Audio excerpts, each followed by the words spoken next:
semua orang di dalam status apapun mempunyai panggilan yang sama, yaitu bertumbuh menuju kesempurnaan Kristiani, menjadi sempurna dalam Kristus. Itu panggilan kita semua. Kekuatan saya itu karena saya tahu keterbatasan saya. Sehingga karena saya tahu, saya itu bukan orang yang gemilang, yang cerdas, yang brilian. Gampang untuk bekerja sama.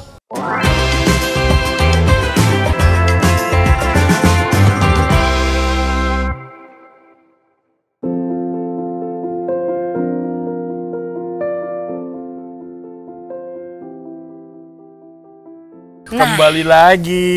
Ini dia nih buat pemirsa. Betul. Domba-domba yang hilang. Domba-domba yang hilang. Ya? Sama seperti kita berdua. Betul. Kalau tadi kita sudah menemukan banyak sekali kata kunci dari Bapak Uskup untuk menjalani kehidupan, menjalani panggilan hidup kita masing-masing. Nah, yang sekarang ini, apa tuh? Kita akan memperlihatkan foto-foto. Mungkin ada rasa-rasa terpanggil untuk mengingat-ingat nostalgia dari Bapak Uskup ya. Bapak Uskup lagi mengingat lagi nih. Itu dia. Itu pas kapan ya? Betul sekali. Ya, langsung saja kita ke foto pertama. Nah, ini semacam foto keluarga Bapak Uskup yang mana nih? Mohon maaf nih. Oh, ini foto keluarga. Foto keluarga. Betul. Ada 2 saudara saya yang tidak ikut di situ. Yang nomor 1 mungkin sudah menikah pada waktu itu. Lalu yang nomor 2 itu pertapa di pertapaan Rowo Seneng, jadi tidak boleh keluar. Nah, yang lain-lain itu bapak ibu saya sudah almarhumah dan almarhum. Tinggal 3. Saya yang sebelah kiri depan. Sebelah sini? Enggak. Saya pikir yang yang mana? Ya, saya pikir juga yang kanan. Oh, ternyata yang kiri. Lalu adik saya itu yang paling kanan depan itu. Iya. Sudah meninggal. Lalu yang paling kecil itu usianya sudah 63 tahun sekarang. Di sebelahnya kakaknya itu usianya sekarang 66 tahun. Jadi kami tinggal 3 itu. Yang lain-lain sudah meninggal semua. Jadi urutannya saudara-saudara yang meninggal itu begini. Nomor 1, nomor 2, nomor 3, nomor 4, nomor 6, nomor 5, saya dilewati. Gitu. Iya. Belum selesai sepertinya. Belum, betul. Karena ada panggilan di depan. Tinggal 3 itu, saya, 2 adik saya itu sekarang menjadi suster. Yang 1 di Bogor, yang 1 di Timor Leste. Yang paling kecil itu sekarang tugas di Timor Leste. Jadi itu sisa Israel. Tinggal 3.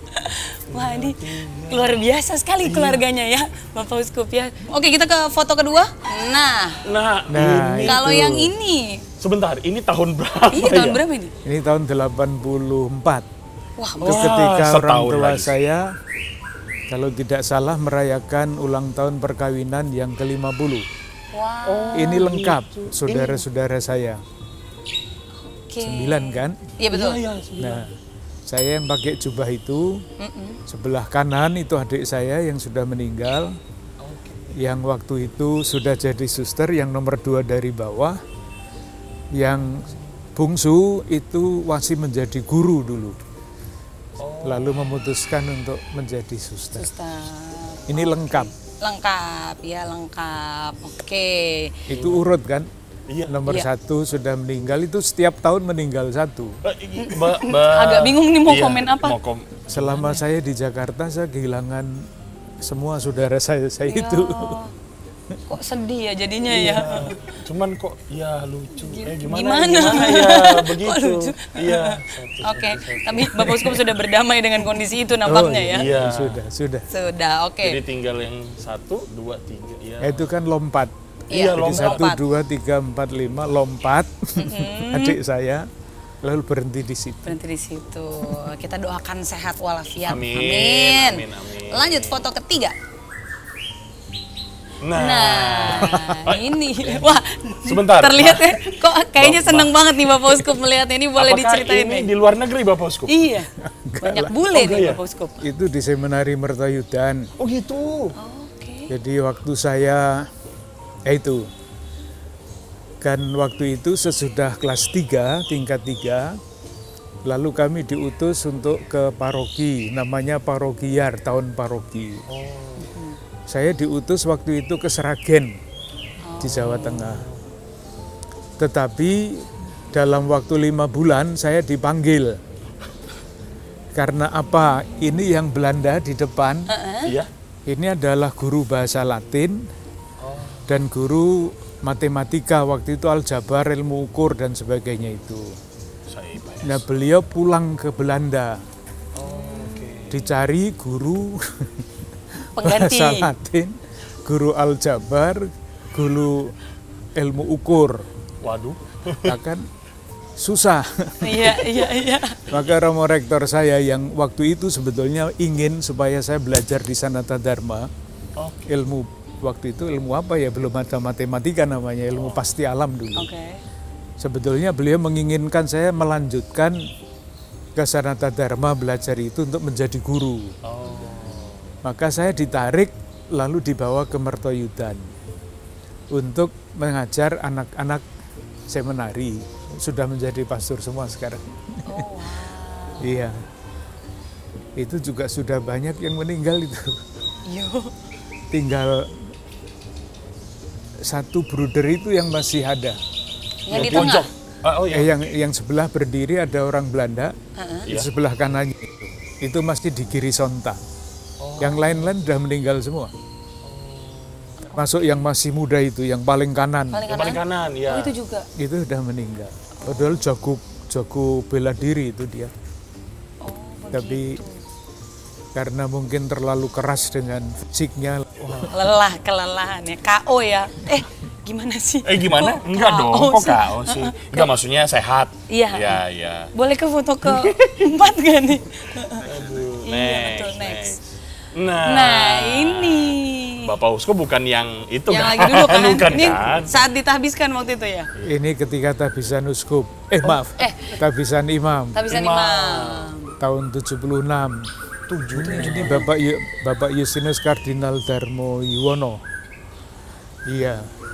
Saya dulu ditabiskan hanya 2 orang, teman saya. Dia juga sudah meninggal. Iya. Bapak Uskup. Dan meninggalnya di Roma waktu belajar. Kok saya yang merinding ya dengar. Iya. Jadi gitu. kalau teman-teman Romo itu ada reuni teman angkatan tahbisan, nah saya tidak bisa reuni kan. Iya. Sendiri ya Bapak Uskup Maka jadinya. saya ikut ya? adik kelas saya kalau pertemuan. Oke. Bapak Uskup reuninya berdoa untuk mereka ya. Iya betul. Iya. Berarti ini ketika ditasbihkan ini berarti Bapak Uskup yang membelokkan. Betul ya, Uskup yang membelokkan. Sesudah itu. Sesudah itu. Sesudah ditabiskan saya masih di paroki 9 bulan. Baru strike one tadi. Baru itu. Iya. Belok kanan. Oke, kita lanjut. Ini keren banget. Ini lagi jadi model iklan atau bagaimana ini Bapak Uskup? Begini. Di Keuskupan Agung Semarang pada waktu itu kalau seorang imam ditabiskan, dia diberi kendaraan itu CB 100 Belatik. Itu motor baru itu. Iya. Maka saya kunjungan umat dengan sepeda motor itu. Waduh. Nah, ada satu pengalaman bagus ketika saya kunjungan umat ini. Bagaimana itu? Saya pakai sepeda motor itu. Saya tidak pakai jubah. Itu pakai jubah itu. Saya tidak pakai jubah. Saya sudah memakai pakaian saya yang paling baik pada waktu itu, anggapan saya kan. Iya. Mengunjungi umat. Permisi, kula nuwun bahasa Jawanya. Lalu seorang ibu yang sudah sepuh keluar. Mau apa, Nak? Lalu saya bilang, Ibu, saya Romo paroki yang baru. Loh, kita orang bocah anyar neng paroki. Kelihatannya ndak ada anak baru di paroki. Waduh, ibu itu enggak ya, belum Iya, belum. Ya, itu saya ingat betul karena baru sesudah puteranya itu keluar. Iki Romo, Bu. Ya Allah. Ya, menunjukkan Romo juga manusia kan. Betul sekali. Saya sih tertawa saja. Dia nggak tahu. Habis itu reaksi ibu itu pasti langsung, oh maaf begitu ya. Aduh. Ini motor baru ini. Wah, ini motornya masih ada nggak, Di? Nah, itu dia. Bapak Uskup. Ini motor pernah saya pakai ke Bali. Wow. Pulang pergi, naik ini. Pulang pergi. Bapak Uskup rider juga ternyata. Pakai helm kan, Bapak Uskup pakai helm kan? Oh, dulu belum ada helm. Itu tahun 76. Belum ada peraturannya. Oke. Belum Belum ada ada ya. orang pakai helm. Oke. Tapi sekarang keberadaan dari motor ini, Aduh, sudah enggak tahu kemana ya. aduh, tapi bersejarah sekali ya ini ya. Ketika Atau mungkin ternyata Bapak Uskup pengen beli lagi motor Iya, itu. pengen naik Nyari- motor itu lagi dicari ya. saya suka naik motor jauh dulu. Oh, oke. Ternyata. Ke Bali itu Ya, yang motornya kecil-kecil begitu. Iya, Itu iya. bukan motor sekarang besar. sekarang gede-gede moge. Itu terjauh Bapak Uskup pergi ke Bali, pulang pergi. Saya pernah keliling dari Jogja ke Bali, pulang pergi. Pernah keliling Madura dari Jogja pulang pergi. Kalau Jogja Bandung sering. Oh, di Bandung sering naik motor tuh ya. Bapak Uskup kulineran apa bagaimana itu kulineran? Nggak ada kuliner pada waktu itu, prihatin. Oh iya sih. Kaul kemiskinan. Oh, bukan ya? Lain. Itu di zaman kapan? Iya betul juga. Oke, kita lanjut ke foto berikutnya. Waduh. Wah, Ini zaman gaya-gaya zaman sekarang ya. iya rambutnya gaya-gaya udah ini. agak-agak lebih gondrong gitu ya. Ini saya kira musim dingin waktu saya belajar di Roma. Oh ini di Roma. Iya, ini kamar saya waktu di Roma belajar selama 4 tahun. Kan tidak mungkin kalau tidak musim dingin pakai pakaian seperti itu. Iya sih, itu kayaknya double ya Bapak Uskup ya tuh. Iya, Oke. dan di dalamnya sarung itu. Oh ini masa-masa lagi di Iya. Roma. Saya belajar di Roma tahun 77 sampai 81. Berarti Bapak Uskup masih fasih bahasa Itali. Bahasa Itali, bahasa Latin. Gimana sih? Bahasa Latin. Bahasa Itali yang dipakai, Tuh kan bahasa Itali. tapi sekarang ya sudah 40 tahun yang lalu loh itu. Oh, Sudah lupa, kalau bahasa tidak dipakai kan tidak bisa lagi ya. Iya. Kalau membaca sih bisa. Tapi kalau disuruh ngomong, wah sudah plegak-pleguk itu bahasa Jawa. oke. Baik. Masih ada fotonya? Masih ada. Masih ada. Masih ada terus. Kita lihat. Wah. Nah ini penanda tanganan apa ini Bapak Uskup? Ini kayak Soekarno dan Bung Hatta ya kayaknya. Betul Bukan sekali. ya, bukan ya? Ini waktu saya ditabiskan sebagai uskup. Nah, sekarang ini uskup-uskup yang baru-baru ini, Aha. ini upacara resmi ini, penandatanganan itu dilakukan sehari sebelum tahbisan. Oke. Jadi ada namanya Vesper Agung, pemberkatan segala macam alat-alat untuk uskup dan sebagainya. Zaman saya belum secanggih sekarang. Oke. Jadi saya tanda tangan apa-apa itu hanya di sakristi. Oh, di sakristi. Di sakristi itu di sakristi apa namanya? Stadion, bukan stadion, gedung olahraga di Semarang. Di Semarang. Jadi janji untuk taat kepada Paus, untuk mengakui iman yang benar itu sekarang dilaksanakan di dalam Vesper Agung. Upacaranya lama dan bagus sekali. Saya tidak. Saya hanya di sakristi dadaan di gedung olahraga ya. Lalu nuncio pada waktu itu Bapak Uskup Pietro Sambi memanggil 2 uskup, sini jadi saksi. Lalu saya disuruh mengucapkan credo di dalam bahasa Latin. Sesudah itu tanda tangan, itu tanda tangannya. Tanda tangan ini. Itu Romo Sekretaris, Romo Suryo Prawoto, senior saya. Oke. Ini berarti bisa dibilang 25 tahun yang lalu itu? Iya, Wow. Iya.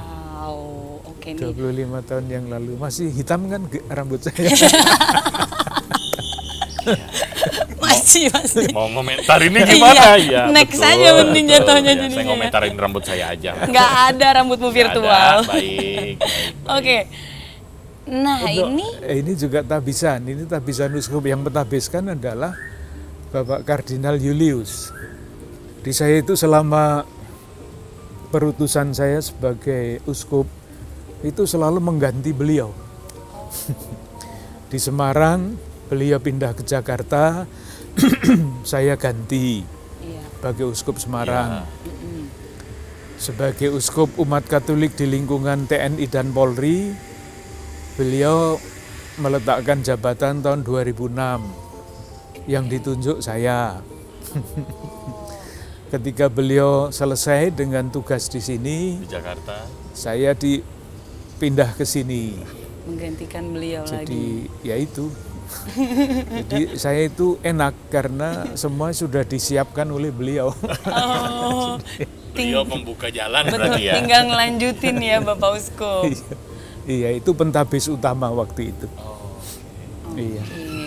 Rasanya ditahbiskan seperti itu. Nah, sulit sekali untuk mengatakan ya. Saya itu dulu sangat sulit menangis. Oh, Sangat sulit menangis. Tidak tergerak oleh apapun. kenapa Bapak Uskup? Baru ketemu saya. Sesudah saya diberitahu bahwa saya dipilih, ditunjuk sebagai Uskup Semarang, saya itu gampang menangis. Oh, Karena waktu itu sedih betul. Betul.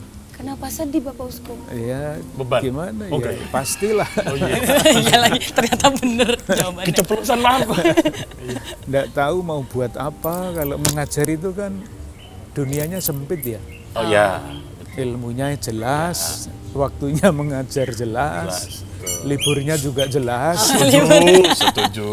Ya kalau menjadi begini ini tidak pernah disiapkan jadi apa-apa, Iya. masuk saja menyebur gitu, rasanya sedih gitu. Dan tidak boleh ngomong sama siapa-siapa. Oh, Itu yang paling berat. Wah, Jadi ketika diberitahu tanggal 25 April kan tidak salah pada waktu itu, Ya. kamu sekarang diam sampai nanti diumumkan. waduh. Bebannya ditanggung sendiri. Sendiri. Ya, ya. Itu yang membuat saya tertekan. Dan orang memang melihat kamu kok sekarang agak aneh, toh. Siapa Tapi itu tidak yang bisa ngomong? omong apa-apa. Iya. Seperti halnya Bunda Maria ya. Iya bener. Menyimpan semuanya sendiri. Sendiri. Luar biasa. Kalau saya dipaksa, kalau Ya. Iya kalau itu lain ternyata Iya. perumpamaannya salah. Salah, oke maaf. Ya. Salah. Saya domba yang hilang kan. Iya betul. Iya. Oke.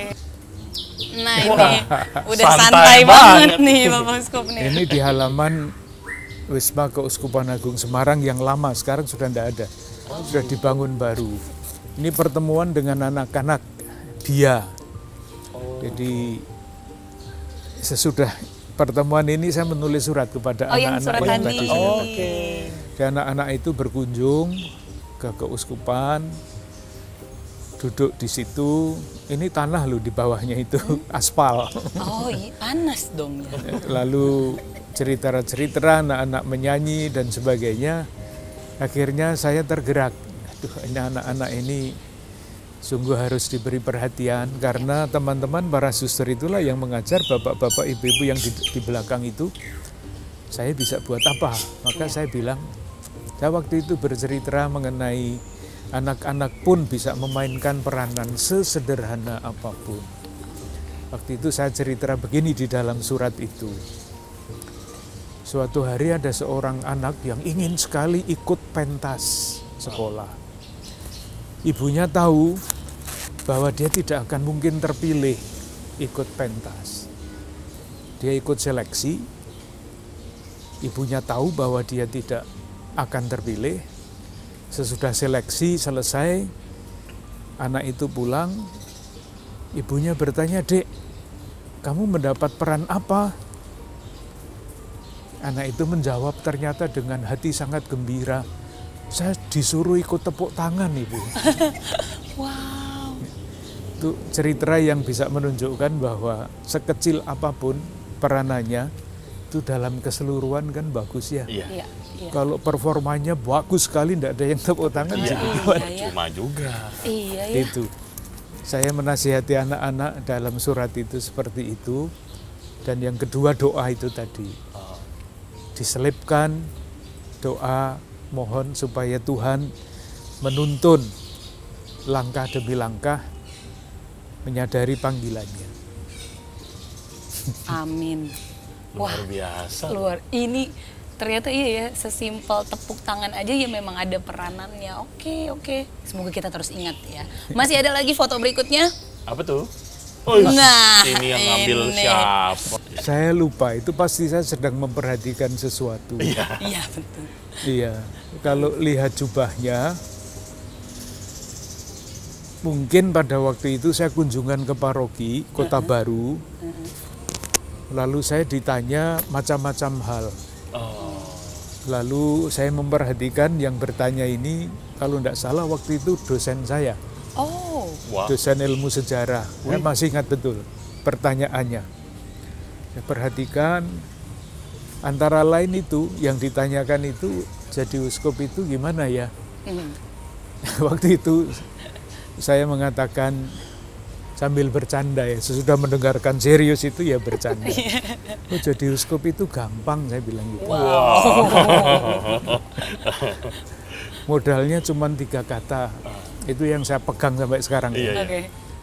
Terima kasih, baik, lanjutkan. Widih. Itu saya pegang sampai sekarang. Karena meskipun kelihatannya cuma sederhana ya, Sederhana, ya. tapi di balik kata-kata itu ada sikap dasar batin yang sangat kuat saya kira. Kalau saya bisa mengucapkan terima kasih kepada siapapun, itu kan menghargai. Betul. Seperti apapun pekerjaannya, pokoknya terima kasih dulu. Perkara nanti kok ini kok begini. Aduh. Lalu yang kedua baik. Ya, seperti apapun, sesuatu itu pasti ada yang baik. Itu yang harus dicari lebih dulu. Dan lanjutkan, ya sudah, silahkan lanjutkan. Membesarkan hati banyak orang. Luar biasa. Kalau tidak salah, kesempatannya itu. Oh, pada saat itu ya. Oke. Masih ada lagi? Masih ada lagi, lanjutkan ya. Wah. Nah, Ini di rumah yang tadi nih. Iya nih. Kali ini berwarna fotonya. Di rumah di desa ini Oh, masih lengkap. Oh, masih. Masih lengkap. Itu yang bungsu sudah jadi suster. oh iya betul. Ya, masih lengkap ini. Kalau dihitung masih 9 ini. Ini yang terapis, yang pakai jubah hitam itu, Oke. skapulir hitam itu. Iya. Di pertapaan Rawo Seneng sejak tahun 55. Dia masuk pertapaan tahun 55. Adik-adik saya itu tidak kenal dia. Oh, karena belum sempat ketemu ya? Belum lahir ketika dia masuk. Iya, betul. Iya betul kan, belum sempat ketemu karena belum lahir. Ya, Karena betul. sedang bertapa. Iya. Jadi Kangen gak sih Bapak Uskup? dua adik saya yang suster itu kan, yang satu lahir tahun 56, Iya. yang satu lahir tahun 59. Kakak saya masuk biara tahun 55. Oh, Jadi tidak pernah lihat kakaknya di rumah. Dan dulu udah boleh pulang. sama sekali Nggak ya. boleh pulang. Kangen gak Bapak Uskup Apa? melihat foto Nah, iyalah. Ingatan masa lampau. itu? Iya. Tapi pertanyaan penasaran sih, Bapak Uskup. Kan sudah dijadikan uskup ya. Di rumah dipanggil Bapak Uskup. Iya. Enggak lah. Iya. Udah habis jadi buat lucu-lucuan aja kan. Oke. Iya. Cie Uskup. Ya. Siapa tahu kan. Maaf ya yang nonton, maaf. Iya, saya kebiasaan. Bukan nih. Iya. Saya kakak saya memanggil saya Dek, adik-adik saya memanggil saya Mas gitu. Oh, tetap begitu. Hanya di keluarga saja yang ya. Iyalah, kan memang begitu. Kita mau lanjutkan saja. Nah, ini serah terima nih ya. Ya, ini serah terima tugas. Tanggal 29 Juni tahun 2010. Itu nunsionya masih Bapak Uskup Jireli itu yang paling kanan itu ya. Oh, oke. Itu tongkat itu adalah tongkat Uskup Jakarta. Sampai saya dengan teman-teman membuat tongkat yang baru. Oh, ada tongkat yang baru. Karena tongkat itu berasal dari Belanda.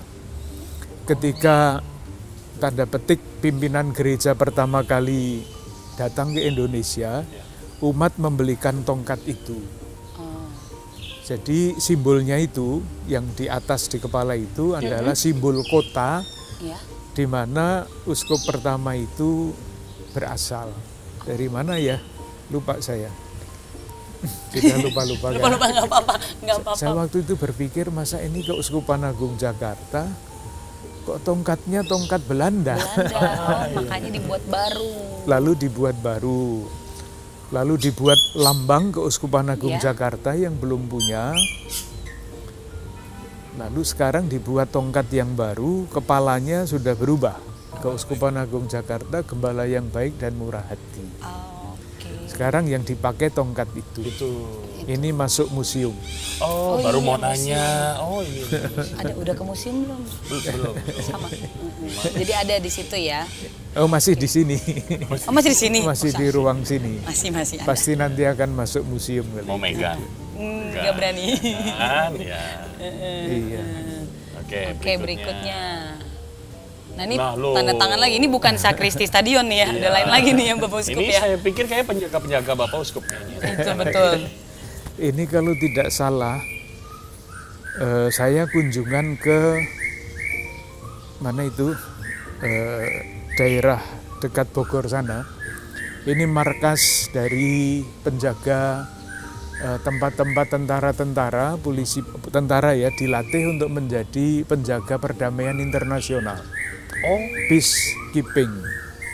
Dilatih di situ, saya berkunjung ke sana, ditemui oleh ini bapak-bapak pimpinan di sana, menandatangani buku tamu saja itu. ya. Kita udah Ya. kirain apa gitu, ada perjanjian atau sebuah buku tamu, ternyata ya. Saya serius tadi. Sama. Ikutan negara-negara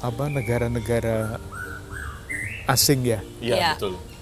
yang pernah dikirimi tim. Ke sana. Iya, kan sering nggak ke Lebanon, ke Ukraina, kemana-mana. Untuk Tentara-tentara Indonesia dikenal baik di tempat-tempat itu, di Afrika, tempat-tempat konflik itu peacekeeping ya, dari PBB. PBB. Oke. Next kita lihat. Wah. Ini dia. Kita tahu dong. Presidenku. Ya. Ini saya ingat betul ini. Pesparani pertama, Oh, iya. Pesta Paduan Suara Kristiani Katolik pertama, itu dilaksanakan di Ambon. Ya. Nah, karena pada waktu itu presiden tidak bisa hadir, maka ketika bulan November para uskup bersidang, para uskup diundang oleh presiden untuk mengingat kembali peristiwa Pesparani di Ambon itu. Dan bagi saya itu yang saya ceritakan ya, yang saya ceritakan kepada Bapak Presiden, Tuhan menyelenggarakan, saya tidak mengatakan kebetulan. Pesparani pertama itu diawali pada hari Sabtu, tanggal 27 Oktober. Itu persis hari dan tanggal ketika sidang Sumpah Pemuda pertama diadakan di ruang ini, di aula. Ini situsnya, sidang pertama ada di situ. Saya ceritakan Tuhan menyelenggarakan, artinya umat Katolik ingin menunjukkan semangat cinta tanah air. Jadi nanti kalau Tuhan mengizinkan ya, Amin. kalau Tuhan mengizinkan, aula itu akan dibongkar dan didirikan gedung yang namanya Gedung Pemuda. Sebagai penanda bahwa di situ sidang pertama Sumpah Pemuda 27 Oktober 1928 diadakan. Dan gedung itu namanya dulu Gedung Pemuda Katolik. Gimana, nggak ngerti kan? Sejarah. Gimana? Sejarah itu. Nah, Nanti boleh ke situ kita Bapak Uskup ya. Saya taunya 28 lagi. itu Iya. Betul. iya. Dan persis tanggalnya, Sabtu harinya, Iya. 27 Oktober, dan memang dipilih. Sehingga nanti selanjutnya, kalau keadaan biasa, Pesparani berikutnya juga mulai 27 Oktober. Di Kupang nanti, bulan Oktober. Jalan-jalan. Jalan-jalan. Nggak tahu, nggak diundang juga kan. Lanjut. Lanjut berikutnya. Oh, ini. Nah, ini Ramai ya. Hari orang sakit. Hari orang sakit sedunia. Rumah sakit Katolik dimanapun itu pada tanggal 11 Februari itu merayakan Hari Orang Sakit Sedunia. Lalu saya pas memimpin perayaan Ekaristi dan memberikan sambut komuni itu. Oke. Ini Bapak Uskup di Carolus. Di Carolus. Di Carolus. Lanjut. Wah, kacamata hitamnya keren juga. Iya.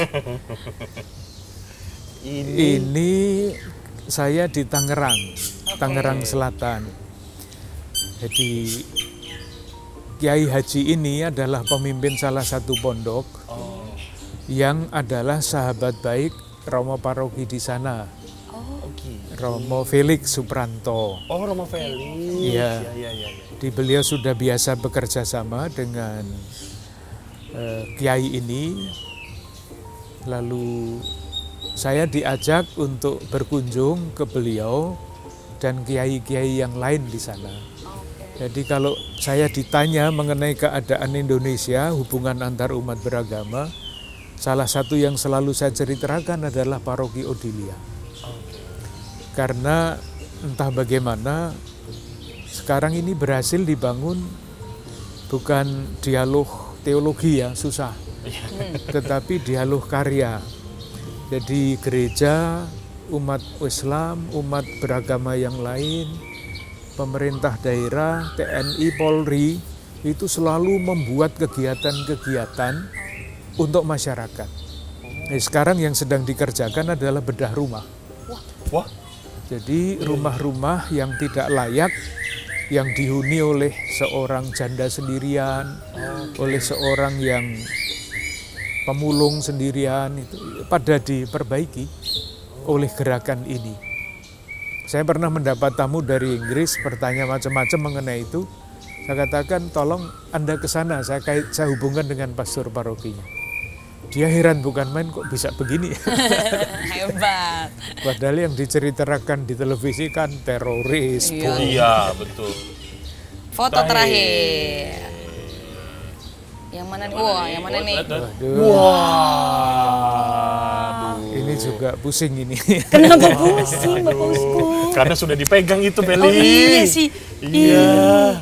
Itu ketika hiruk pikuk saya diangkat menjadi kardinal kan. Iya. Paus yang satu ini. Paus yang satu dia betul. Gimana tuh?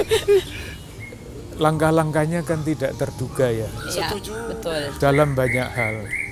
Maka ketika saya ditanya, saya diberitahu, saya diangkat menjadi kardinal itu saya tidak diberitahu oleh beliau.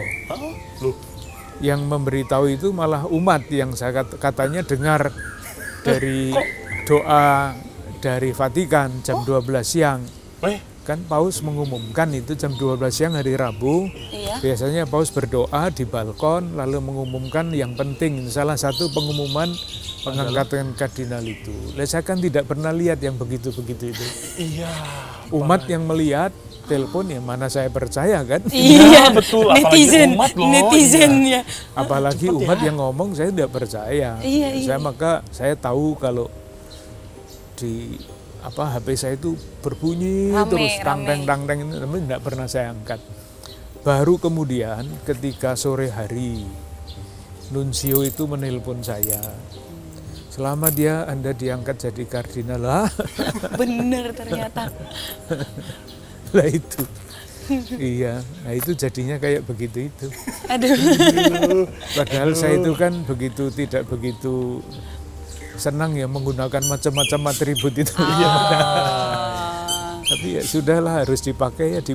Kalau di sini kan tidak harus begitu itu. Komplit gitu ya. Tapi kalau di Roma harus dipakai semuanya itu. Wajib. Ya sudah dijalani saja. Balik lagi ke terima kasih baik lanjutkan ya Bapak Uskup ya. Saat ini mungkin lanjutkan ya. Itu. Betul. Oke, kalau gitu kita tepuk tangan dulu dong.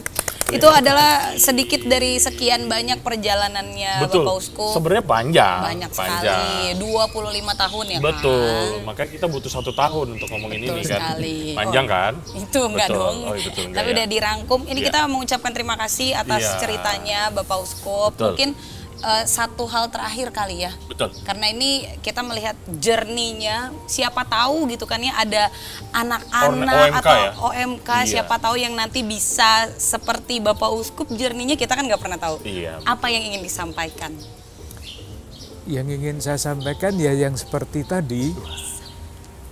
Pertama, kita membangun identitas kita sebagai murid Kristus. Ceritanya bisa panjang.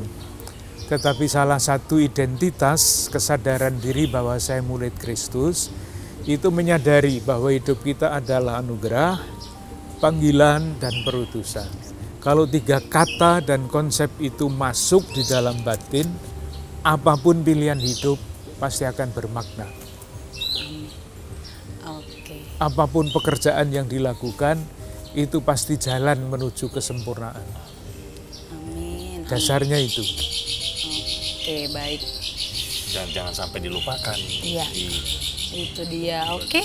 Kalau begitu rasanya cukup. Betul, Sudah banyak sekali yang bisa kita dapatkan dari obrolan kali ini. Sekali lagi Ya. kita mengucapkan terima Terima kasih. kasih banyak Bapak Uskup sudah boleh hadir. Betul, iya. Sudah mau bernostalgia bersama Betul. dengan kami semua di Iya, sini. Kalau begitu kita sudahi juga untuk pertemuan kita, obrolan kita hari ini. Nantikan untuk kisah-kisah berikutnya, kita Betul. masih ada Banyak sekali. banyak. Kalau gitu kita ucapkan sampai jumpa. Sampai jumpa.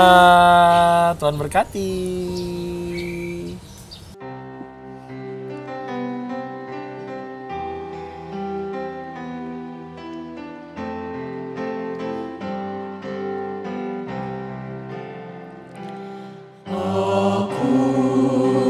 Layani